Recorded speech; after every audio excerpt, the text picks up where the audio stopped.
अलीगढ़ मुस्लिम university का minority status. इसी साल फरवरी में चीफ जस्टिस DY चंद्रचूड़ की लीडरशिप में 7 जजेस की एक टीम ने इस पर सुनवाई की थी और तभी से क्यूरियोसिटी बनी हुई थी कि AMU का माइनॉरिटी स्टेटस बरकरार रहेगा या छिन जाएगा।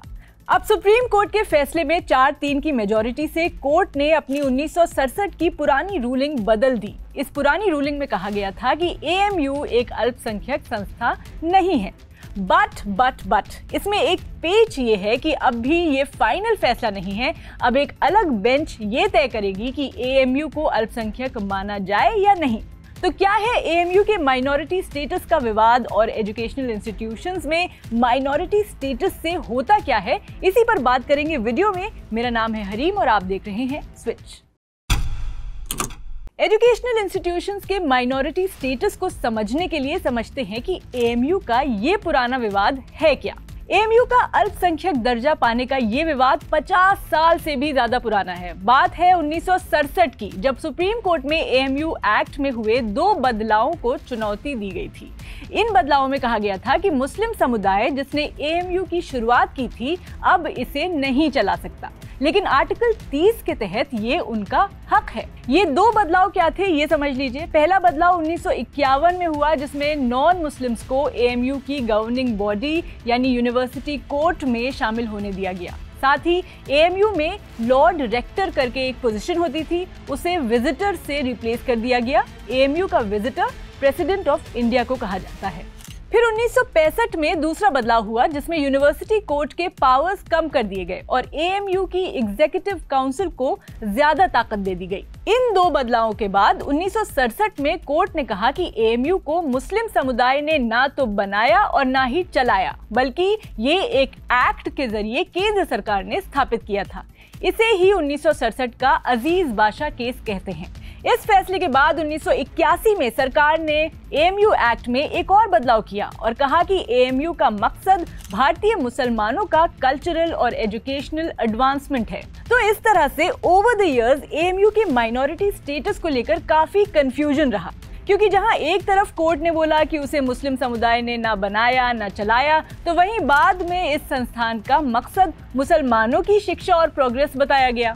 कट टू साल 2005 में AMU ने पहली बार अपने पोस्ट ग्रेजुएट मेडिकल प्रोग्राम्स में मुस्लिम छात्रों के लिए 50% सीटें रिजर्व की, लेकिन अगले ही साल यानी 2006 में इलाहाबाद हाई कोर्ट ने इस फैसले को रद्द कर दिया। कोर्ट ने कहा कि AMU को अल्पसंख्यक संस्थान नहीं माना जा सकता, क्योंकि 1967 के अजीज बाशा केस में भी ये साफ कहा गया था कि AMU एक अल्पसंख्यक संस्थान नहीं है।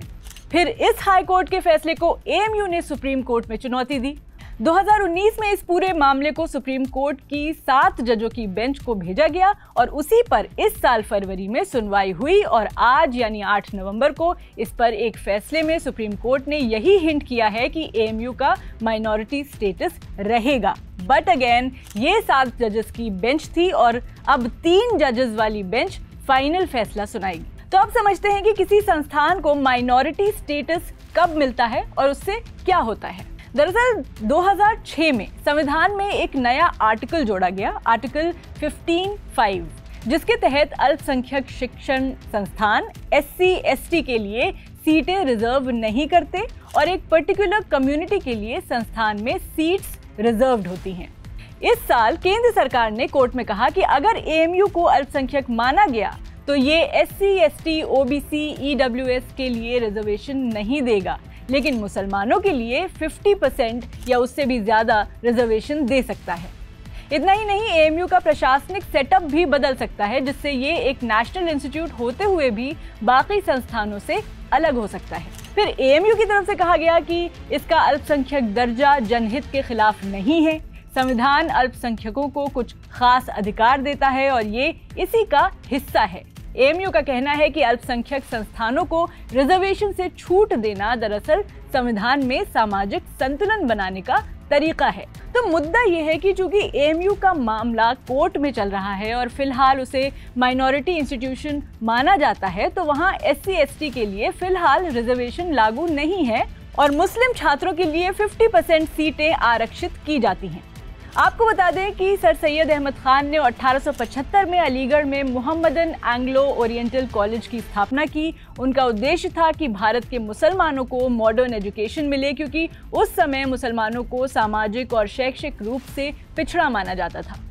फिर 1920 में इंडियन लेजिस्लेटिव काउंसिल ने अलीगढ़ मुस्लिम यूनिवर्सिटी एक्ट पास किया, जिससे इस कॉलेज को ऑफिशियली अलीगढ़ मुस्लिम यूनिवर्सिटी में बदल दिया गया। बहरहाल ये एएमयू को माइनॉरिटी स्टेटस देने का फाइनल फैसला भले ही ना हो, लेकिन एक तरह से सुप्रीम कोर्ट ने एएमयू को अल्पसंख्यक दर्जा देने का रास्ता साफ किया है। और बेसिकली एएमयू ऑलरेडी एक माइनॉरिटी इंस्टीट्यूट की तरह ही काम कर रहा है, लेकिन जब 3 जजों की बेंच वाला फाइनल फैसला आ जाएगा तो उसका ये स्टेटस बरकरार रहेगा और कई सालों से चल रहा ये मामला कोर्ट में क्लोज हो जाएगा। For more such informative videos, keep watching Switch.